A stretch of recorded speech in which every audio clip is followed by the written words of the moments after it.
الهادي العاهل المغربي يجدد دعوته القيادة الجزائرية إلى حوار أخوي وصريح بشأن القضايا الخلافية كلها. ما الذي حدث حتى يعود ملك المغرب إلى تجديد دعوة لطالما رفضتها الجزائر في الماضي؟ أشكركم على هذا السؤال وعلى الاستضافة، وتحيتي إلى الضيف الكريم من الجزائر وكذلك إلى الضيف الكريم من تونس وإلى المشاهدين الكرام. بداية يجب أن نعود إلى الدعوة التي أطلقها جلالة الملك محمد السادس بمد يد المصالحة والسلام والحوار إلى الجارة الشرقية الجزائر في مناسبات عديدة، وهذه ليست المرة الأولى كما ذكرتم. ومرد ذلك كما تفضلتم في بداية اللقاء أن هناك تغيير على مستوى الجيوسياسي في المنطقة وفي العالم، وحدثت فعلا هناك متغيرات يأمل المغرب دائما أن تأخذ بها الجزائر وتأخذ بعين الاعتبار هذه التحولات. أولا، إن انطلاق المغرب من توجيه هذه الدعوة وتأكيد الملك محمد السادس عليها في كل المناسبات هو نابع من نظرته الاستراتيجية إلى المنطقة. هناك أخي الكريم ثوابت لا يمكن تغييرها أبدا. الثابت الأول هو عنصر الجغرافيا، فالجغرافيا عنصر دائم في السياسة، ولا يمكن لنا في المغرب أن نغير الجار في الجزائر أو يمكن للجزائر أن تغير جارها الغربي. كذلك على مستوى العنصر الثاني وهو الشعوب باقية والحكومات والقيادات تتغير. ودعوة جلالة الملك محمد السادس في مناسبة الذكرى 26 لاعتلائه العرش، رغم الإنجازات الدبلوماسية الكبيرة التي حققها المغرب على أكثر من صعيد، وقد أجبر دولا كبرى على مغادرة منطقة الظل، نتحدث عن فرنسا، عن إسبانيا، عن ألمانيا، كذلك الولايات المتحدة وبريطانيا، فضلا عن إجماع العربي بدعم مغربية الصحراء. نحن نعرف بأن الجزائر تتمسك بهذا الملف منذ أكثر من 5 عقود، ولعل هناك أصوات من داخل الجزائر تطرح السؤال ولو للمرة الأولى: ماذا جنينا من دعم جبهة البوليساريو؟ علما أن هذه الجبهة كبدت وكلفت الجزائر خسائر بمليارات الدولارات، كما تفضل بذلك واعترف رئيس الجمهورية عبد المجيد تبون في لقائه الأخير بقوله: خسرنا مال قارون. نتمنى أن تلقص الدعوة التي أطلقها وجدد إطلاقها جلالة الملك الصدى المطلوب، لأنها لا تصب فقط في مصلحة المغرب والجزائر، وإنما في مصلحة المنطقة بأجمعها.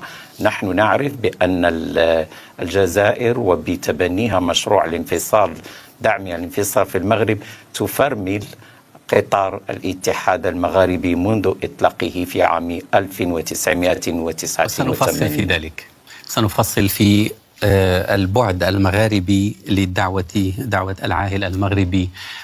دكتور توفيق، أجدد الترحاب بك.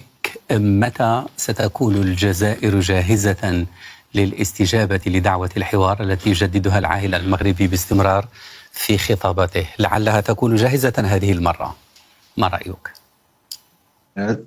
تحية طيبة لك أحمد ولضيوفك الكرام ولكل مشاهديكم. أعتقد بأن ما قاله العاهل المغربي بأنه يده ممدودة إلى الجزائر ليست هذه المرة فقط، لما تم تكرارها لأكثر من 5 مرات. ولا أعتقد بأن هناك رد جزائري إلى حد الساعة، ولا أعتقد بأنه سوف يكون هناك رد جزائري على هذه اليد الممدودة التي قالها، لأن الجزائريون يعتبرون أنهم ليسوا بحاجة إلى الكلام بقدر ما هم بحاجة إلى الأفعال، ولم تقدم المغرب إلى حد الآن إلى ما يستدعي أن تستجيب الجزائر لهذه اليد الممدودة. بل أكثر من ذلك، كل مرة يقول الملك المغربي بأنه يد ممدودة للحوار في الجزائر، نجد هناك يد أخرى، يده الأخرى تبدأ إلى الجزائر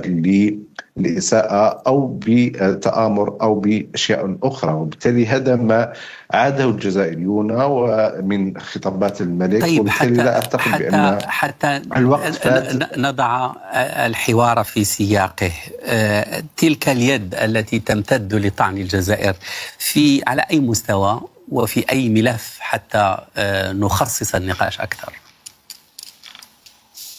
نعم، فقط السنة الماضية وقد ناقشنا ذات الدعوة هنا بقناتكم. كان الملك المغربي أعطى نفس العبارة بأن يده ممدودة للحوار في الجزائر، وبأنه طالب بأن تكف وسائل الإعلام المغربية بالإساءة إلى الجزائر. لكن ما شاهدناه خلال هذه السنة هو استمرار في الدعاية وبالأكاذيب تجاه الجزائر، وكذلك الممارسات على المستوى الدبلوماسي وحتى على مستويات الاقتصادية وغيرها من ما يعتبره الجزائريون طعنات في الظهر من الشقيقة الغربية المغرب. وبالتالي فلا أعتقد بأن هذه اليد الممدودة هي يد حسب تصوري بأنها يد صادقة، لأن من يريد الحوار لابد أن يقدم ما يؤكد على هذه الثقة التي يحاول أن يبنيها بتقديم تنازلات وبتقديم كذلك أفعال وليس أقوال. طيب، ولعلك قرأت تقريرا مفصلا على إحدى أهم الصحف الجزائرية التي تدعو أوروبا لإقامة دولة في شمال المغرب لمنع الأسوأ في حال تفكك المغرب وما إلى ذلك. لعلك اطلعت على هذا المقال، مما يدل على أن في الاتجاه المعاكس هناك أيضا خطاب تحريضي جزائري. سالم بولبابا، وهذا مؤسف بطبيعة الحال دكتور توفيق. دكتور طبعا. سالم، لا أريد فقط أن أعلق على هذا الشيء. أريد فقط بإيجاز. لا يمكن حتى وإن وقفنا مع السياسة الخارجية ومبادئ السياسة الخارجية، فإن هناك كذلك هناك امتعاض من بعض السلوكيات التي تقوم بها عديد من الأطراف في محاولة كذلك النيل من الوحدة الترابية للمغرب التي يقرها التي تعترف بها الجزائر. وبالتالي لا يمكن، وحتى أن البعض من السياسيين يرون بأن هذه تعتبر فقط رد فعل على ما تقوم به المغرب من خلال دعم إنشاء حركة الماك أو دعم حركة الماك من أجل سنبقى في ولا تكون ليس في سياق الخطاب. حركة الماك هي موجودة في فرنسا وتدعمها فرنسا.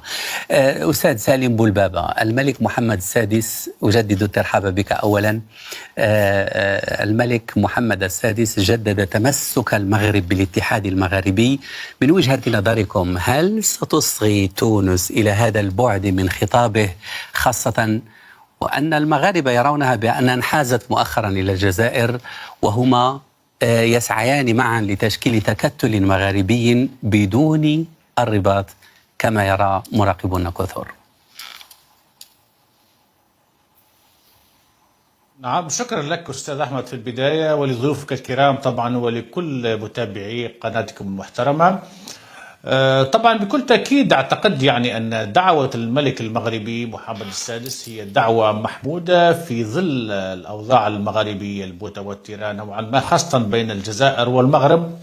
ونعلم جيدا يعني، حتى طبعا ذكرت في سؤالك يعني حتى عن موقع تونس أو موقف تونس من كل ذلك. أنا شاركت معكم تقريبا منذ أشهر في برنامج، وكان معي يعني زميل مغربي حول يعني أسباب عدم اعتماد المغرب لسفير جديد في تونس، أو ما قيل عن شبهات انحيازها للمغرب بعد يعني زيارة رئيس البوليساريو إلى تونس، رغم أنه زار في قمة يعني قمة الإيكاد، يعني القمة الإفريقية اليابانية وقتها، وبدعوة من الاتحاد الإفريقي، ليس من دعوة من تونس. على كل حال، أنا أعتقد يعني أن السياق الذي نعيشه اليوم هو السياق مختلف تماما، وفي ظل أوضاع متفجرة وتغييرات كبيرة تشهدها المنطقة. يعني أحدثكم كشخص يعني تقريبا معناها لاطلاع جيد على ما يحصل، ويعني تقريبا خبير في الجيوبوليتيك والجيوستراتيجيك. يعني أعتقد أن هناك تعقيدات جديدة في المنطقة. هناك أحداث قد تحصل في الفترة القادمة على المدى المتوسط والقريب، خاصة بعد التغييرات التي نراها الآن في العالم مع وصول الرئيس الأمريكي دونالد ترامب وزيارة مبعوثه الخاص الذي طبعا الآن يزور في كل المنطقة المغربية، في شمال أفريقيا خصوصا والمنطقة المغاربية. أكيد الخلاف بين الجزائر والمغرب، لا أحد طبعا في تونس هنا يتمنى صراعا أو لا قدر الله يعني مواجهة بين المغرب والجزائر، دولتان جارتان شقيقتان كذلك، وتقريبا يشكلان عصب المغرب العربي الكبير. بكل تأكيد هناك علاقات تاريخية، روابط الدم، روابط التاريخ، روابط الجغرافيا كذلك، روابط اللغة. هذا يعني كل ما يجمع بين الأشقاء أكثر مما يفرقهم في الحقيقة. قد تفرقنا السياسة، قد تفرقنا التوجهات السياسية، التحالفات السياسية، ولكن في النهاية المصير يبقى مشترك، المصير واحد يعني. وهذا ما يؤكده التاريخ حقيقة يعني، وأنا دارس التاريخ جيدا يعني. لكن أعتقد أن دعوة الملك محمد السادس وهي دعوة أعتقد جيدة جدا ومحمودة بكل تأكيد، لكن لابد أيضا نعتقد أن تعرف جيدا أن السياسة ليس فقط نوايا، السياسة هي أفعال، والسياسة لا تنبني على حسن النوايا، السياسة دائما تبنى على سوء النوايا للأسف الشديد. هذه هي السياسة يعني. ما المطلوب؟ نعم يعني عندما نتحدث مثلا عن يرفق الملك خطابه بأفعال، ما المطلوب باختصار شديد لو سمحت؟ نعم باختصار شديد، أعتقد أن الملك محمد السادس والمغرب بكل تأكيد العلاقات بين الشعوب هذه علاقات دائمة ولن تهتز تحت أي ظرف. لكن أعتقد أن المغرب خاصة الجزائر لها توجسات كبيرة وكبيرة جدا من العلاقات مع إسرائيل، فبالتالي أعتقد وأن لأول مرة وزير دفاع يعني لدولة أجنبية غير معترف بها تقريبا من الشعوب العربية اللي هي إسرائيل تقوم بتهديد الجزائر عبر من خلال يعني زيارته المغرب، وهو وزير الدفاع الإسرائيلي السابق بينيت غانتس. يعني هذا ما أزعج الجزائر كثيرا، ورأينا يعني حتى تقريبا بعدها تم قطع حتى العلاقات الدبلوماسية. أستاذ سالم، أعيدك أن نخصص وقتا ليس بالقصير نعم لهذه النقطة تحديدا، ولكن قبل ذلك سنتحدث بشأن الخلاف حول الصحراء. وأعود إلى الرباط إليك أستاذ عبد الهادي. العاهل المغربي يدعو للحوار مع الأشقاء في الجزائر، وفي الوقت نفسه يثني على الدعم الدولي المتزايد لمقاربته فيما يخص الحكم الذاتي كحل لملف الصحراء. هل الخطاب دعوة للحوار أم إملاء لمقاربة الحل من وجهة النظر المغربية في هذه الحالة؟ طيب لو سمحت أستاذ الفاضل، قبل الجواب عن سؤالكم هناك تعقيب أود أن أشمل به الرد الكريم الذي تفضل به الضيف من الجزائر، وحتى ربما جزء منه يشاطره الضيف في تونس من تونس، فيما يتعلق بالرأي أو التيار أو الإخوة الذين يطالبون من الجزائر بأن يقدم المغرب أفعالا وليس أقوالا. أقول لكم بأن هذه مجرد كلام لا ينطوي على أي أساس من الصحة أو الحجة. سبق وأن أجرت أطراف عربية الاتصال بالقيادة الجزائرية للتوسط في هذا الموضوع، وطلبوا من القيادة الجزائرية الإدلاء ولو بشيء واحد كحجة مادية ملموسة يقوم بها المغرب في مواجهة الجزائر أو التعرض إليها، وليس للجزائر أي دليل أو حجة على أن المغرب يسيء إليها. بالعكس، سنتحدث الجزائر منذ 50 عاما. هذه سنفصل في الأمر نقطة. لقد ألمح إلى ذلك الأستاذ سالم بولبابة موضوع العلاقات مع إسرائيل، وقلت أننا سنخصص وقتا ليس بالقصير لهذه النقطة. دعنا نتحدث عن الخطاب وطريقة الدعوة من قبل العاهل المغربي للجزائر للحوار. في ذات الخطاب يشيد بتزايد الاعتراف الدولي بمقاربة الحكم الذاتي حلا للخلاف حول الصحراء. إلى أي مدى وكأن لسان حال العاهل المغربي يقول للجزائر تعالوا لنتفاوض وفق شروطنا، وهذا هو الإطار للتفاوض، الحكم الذاتي وليس الاستفتاء كما تريد الجزائر. نعم، هو رغم الانتصارات الدبلوماسية الكبيرة التي حققها المغرب في مواجهة خصومه، وخاصة الخصم الوحيد المتبقي على الساحة وهو النظام الجزائري، فعلا من حق الملك أن يشكر الدول الكبرى التي اتخذت الموقف السليم سواء في أوروبا أو في الولايات المتحدة أو عبر العالم العربي. وهذه الانتصارات حتى أن جلالة الملك يستحضرها في خطابه في ذكرى عيد العرش لا يريد أن يستعملها كأداة للضغط أو لما نسميه بالنفوذ الأدبي في خطابه مع الجزائر، بل أعاد الأمور إلى مربع الانطلاق وأعلن عن مد يد السلام والحوار والمصالحة مع الجزائر ومناقشة كل المشاكل العالقة على طاولة واحدة. إذا كان فعلا في جعبة النظام الجزائري ما يتحجج به حقيقة بأن المغرب يواجه ضده اعتداء، هناك كما تفضلتم وأشرتم إلى نقطة مهمة، النظام الجزائري الآن يدعم تيارات إرهابية تريد أن تعصف باستقلال المغرب واستقراره في الشمال في الجنوب. لا يتوقف النظام الجزائري من خلال وسائل إعلامه الرسمية عن شن هذا الهجوم. أما فيما يتعلق بمقترح المغرب، دعني نعم. لو سمحت بعجالة أستاذ عبد الهادي. بعجالة، نعم. بالنسبة لمقترح المغرب أصبح ذهبنا إلى نقطة لا عودة مع جميع الدول، وحتى في إطار الأمم المتحدة وقرارات مجلس الأمن الآن تأخذ بالمقترح المغربي ولا شيء غير المقترح المغربي.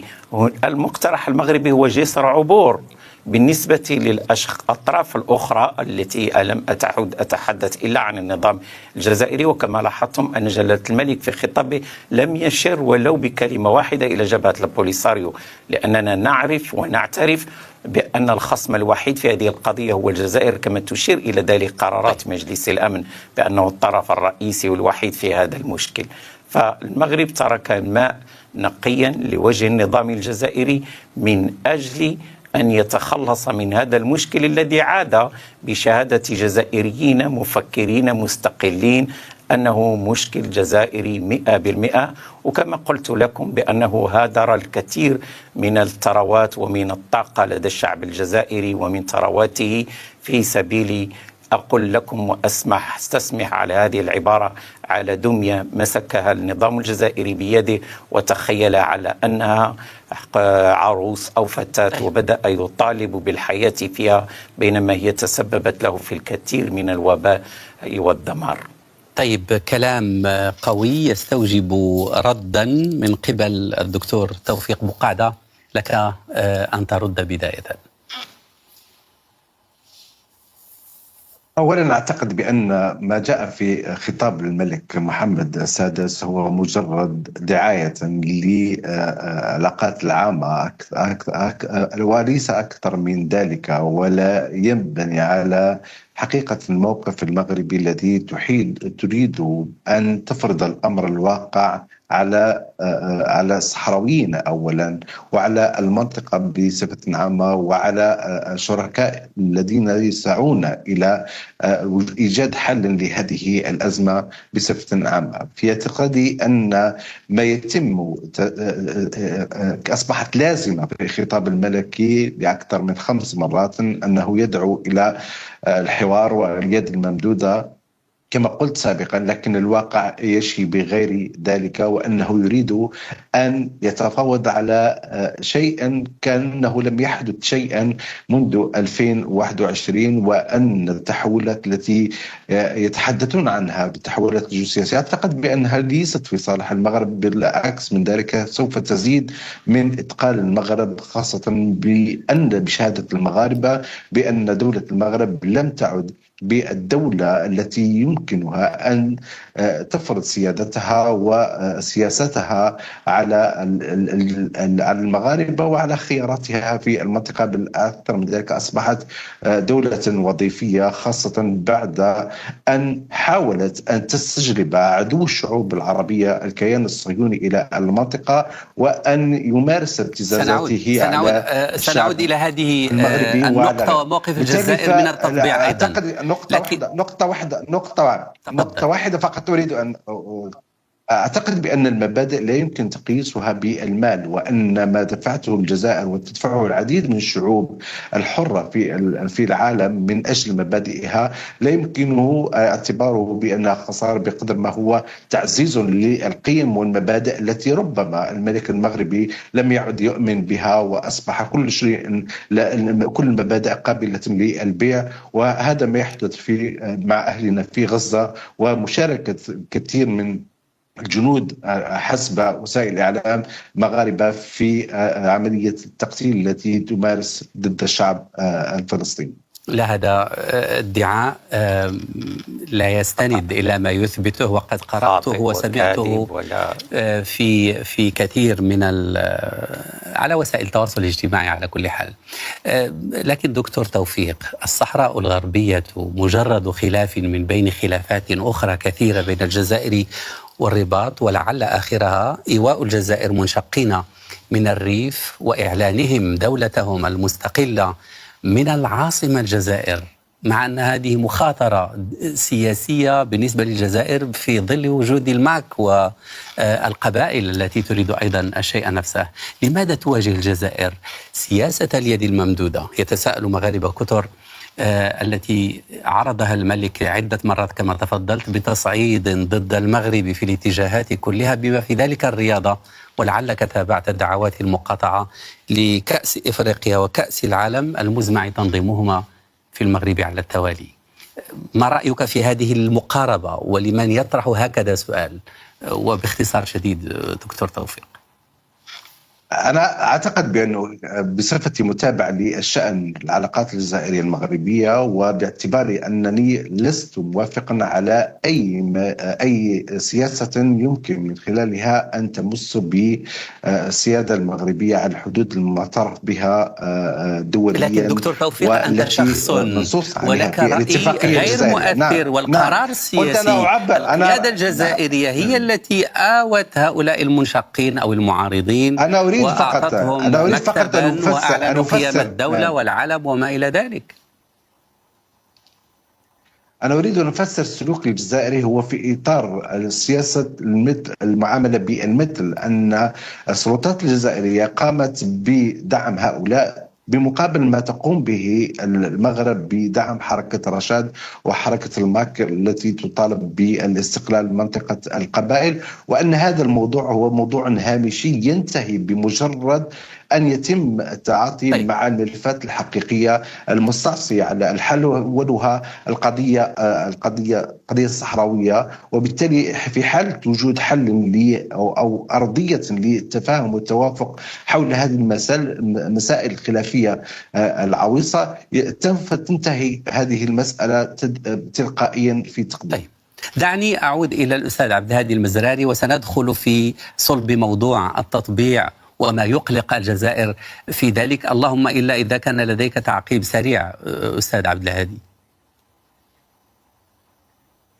أولا، فيما يتعلق بمسألة التطبيع، سواء تعلق الأمر بتونس أو الجزائر، واسمح لي أن أقول لك بأن تونس منذ فترة صارت ضمن الصندوق الأسود داخل الجزائر، أو كما نقول في جيب النظام الجزائري لاعتبارات وأسباب كثيرة. أما فيما يتعلق بمسألة التطبيع، هي تلك العلكة التي فقدت كل صلاحياتها وهي منتهية الصلاحية يستعملها السياسيون سواء في تونس أو في الجزائر لدغدغة مشاعر الشعب العربي في هذان البلدان. ونحن نعرف بأن كل الدول التي تحدثت عن القضية الفلسطينية بطريقة جوفاء مثل أنظمة كثيرة هي شعوب أنهكت شعوبها، هي أنظمة أنهكت شعوبها وأتلفت ثرواتها واستعملتها فقط للديماغوجية ولدغدغة المشاعر كما قلنا. أما على مستوى العلاقات الحقيقية بهذا الملف فالنقاش خرج عن سياقه، وبالتالي فعندما يتحدث النظام الجزائري على أن المغرب يمكن أن يشكل له تهديدا انطلاقا من علاقته بإسرائيل فهذا هراء وخرافة. وبالتالي هناك أنظمة مثل مصر تقيم علاقات مع إسرائيل منذ سنوات ولم تؤذي أي بلد عربي. المشكل الحقيقي سيدي بين المغرب والجزائر هو أن المغرب مسؤولا إسرائيليا وجه تهديدا مبطنا للجزائر من الأراضي المغربية، وهذا هي النقطة التي أفضت الكأس، وهذا ما ألمح إليه أيضا الأستاذ يا أخي الكريم. هذه شماعة باطلة وفارغة المحتوى. لو أرادت إسرائيل أن تهدد الجزائر فهي يمكن أن تطلق تهديداتها من تل أبيب. إسرائيل قصفت طهران، قصفت دمشق، توسعت في لبنان. هذا مجرد كلام هراء يستعمله النظام الجزائري من أجل أن يظهر للشعب الجزائري على أنه نظام هام ويحتمي القضية الفلسطينية. ماذا قدم النظام الجزائري للقضية الفلسطينية؟ وحتى لا نخرج عن سياق الحديث، القضية الوحيدة والأساسية في السياسة الخارجية الجزائرية هي قضية الصحراء. الضيف الجزائري الآن يدافع عن البوليساريو وعن مخطط البوليساريو أكثر مما يدافع عن مصلحة النظام الجزائري أو حتى عن مصلحة الشعب الجزائري. إذا كنا نمعن النظر فعلا فيما خسرته الجزائر يقول بأن المغرب انهزم أو المغرب في موقف ضعف، لا أبدا وإطلاقا. فالمغرب يعاقب الآن بهذه الاتهامات الباطلة الفارغة المحتوى بسبب انتصاراته، والتي أقعد وأقول بأن جلالة الملك محمد السادس سطرها ووضع تحتها 1000 سطر في خطابه بأن هناك اعترافات من المملكة المتحدة، من إسبانيا، من البرتغال، من كل هذه الدول التي لم تعد للجزائر علاقة بها حتى على مستوى دول الجوار. الجزائر متهمة بدعم الإرهاب، متهمة بدعم الانفلات في مالي، في النيجر، حتى نجبت البوليساريو على مقربة من أن تدخل سجل القائمة المنظمات الإرهابية. الزيارة الأخيرة التي قام بها المبعوث الأمريكي إلى الجزائر كانت كلماته مدروسة، والخارجية الأمريكية كتبتها له بعناية دقيقة. هناك تغير جيوسياسي، هناك حقيقة تاريخية، وأن المغرب مستقر في صحراء والصحراء مستقرة في مغربها. حتى أقول لكم بأن ما يمكن أن يقلق الجزائر هو أن الخريطة السياسية التي تركتها لها فرنسا على دولة غير مكمولة السيادة، منتقصة من أجزاء اقتطعت من شرق المغرب، من غرب ليبيا، من تونس، من مالي كذلك. لا يمكن أن نقول بأن دولة نامت واستيقظت في عام 1969 اسمها الجزائر ووجدت كل هذه الخريطة الجغرافية فوق طاولتها. هذا يجب أن نعود إلى ما قبل كثيرا. 1962. هل كانت هناك دولة جزائرية أو كان لديها سفير أو كانت لديها بعثات دبلوماسية لديها باسم الدولة الجزائرية؟ هذا خرافة.